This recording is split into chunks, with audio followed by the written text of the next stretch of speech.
Good morning everyone. Today we're in Milton Keynes for a little press ride on the BMW R18 Transcontinental and the Bagger as well. Quite an interesting one though, because Marshall, who make guitar amps, provided the fairing speakers for those bikes, and so the little day out that BMW have set up today includes a factory tour of Marshall amps here in, well, it's in Bletchley. So I thought, as well as the usual moto vlog that goes up on this channel, it might be nice to take you along for the trip. So let's go.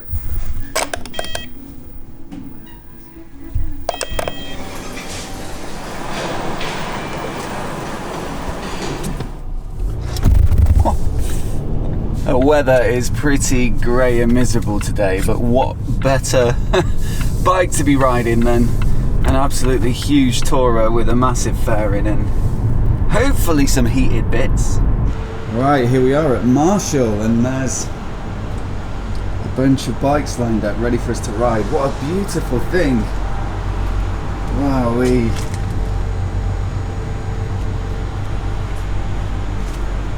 And look, here you'll see the Marshall speakers. Not sure you can quite make that out in this, there you go.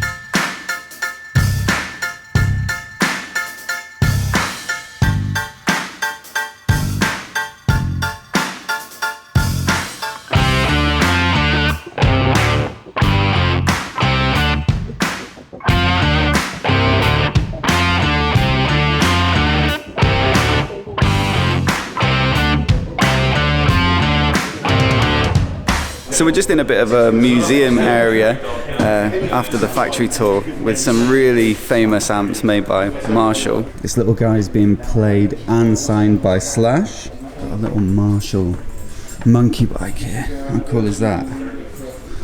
One of Paul Weller's amps. There's Lemmy. It's one of his touring rigs. And then some of the early sort of Marshall amps. And that was the first ever made, #1. Awesome to see the factory tour. It's just really impressive, all the sort of like hand crafting going on in there. Yeah, but very much looking forward to getting out on the bike now. And the weather has taken a turn for the better. So here we have the bikes. This is the R18 Transcontinental, so it's a little bit more substantial up here with the top case and backrest. What a beautiful bike. My personal favourite is this, I can't remember the name of it, it's like called Cosmic Blue or something in this finish. Love it. So that's the Transcontinentals, and then these are the Baggers. So no top case, slightly lower windscreen as well. We've got the radar for the adaptive cruise control. Definitely looking forward to checking that out. A few of the beamers for the press guys, ride leaders, a couple of R9Ts and the R18s, but it's all about these today.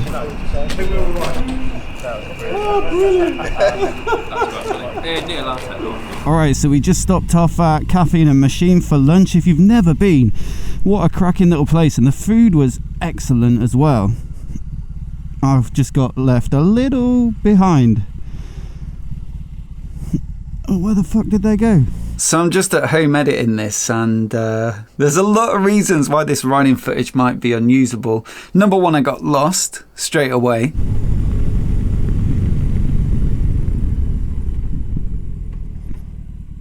Okay. There's only one thing for it, really. Hello, mate. Hello, mate. Were you not with us? Nah, and then I took a right out of Caffeine and Machine. And then I went straight over that first roundabout. We probably went right there. Do you want me to give you a postcode that's better than that? Yeah. I spent too much time at the lunch stop trying to get my GoPros ready, and by the time I actually rolled out, everyone had gone, and then it was a T-junction and then a roundabout, so that's a 1 in 8 chance of getting the right direction. Fortunately, after I'd pulled over and called my contact at BMW, the camera guys traveling in a separate car, they came past and saw me at the side of the road, and they said, follow me and we'll just go to the next photo stop. Oh, there you are. You alright?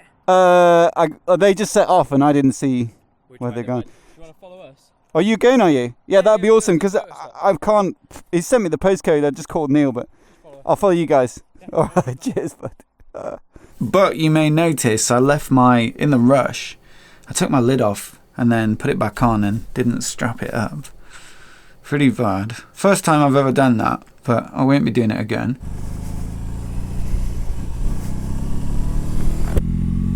Very lucky that they were just coming past down this road, because I believe everyone else went a different way.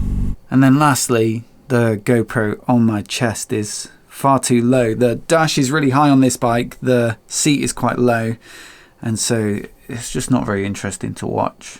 And you can push the speed up, look, up to the target is 70, but because we're doing 60 here, it's just following and keeping that distance. There's also a distance button on the left switch gear here, so I'm at a moderate distance, I can go closer and it'll just pull in that bit tighter. I've ordered a chin mount for my helmet.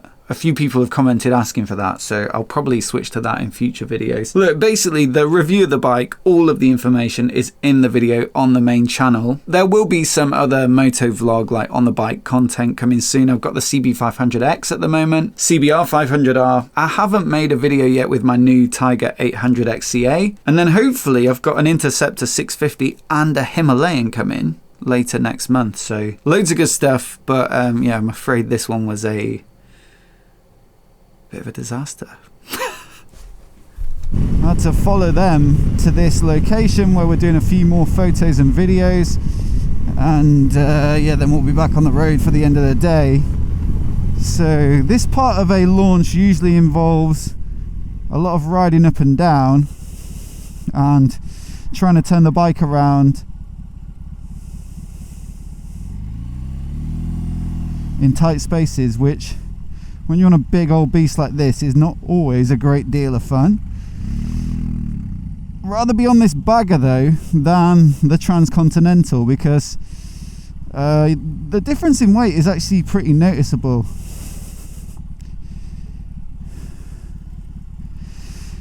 I mean, the only real difference is the top box, the top case with its rack of course, and then the windscreen's a bit higher as well. But I really noticed getting on this bike just how much more lively and easy to handle and maneuverable it felt. Alright, so we're back at Marshall, just dropping the bikes off, so that's pretty much it for today. Thank you very much for watching. Hope you're all well. Let me know how you're doing down in the comments, and I'll see you in the next one.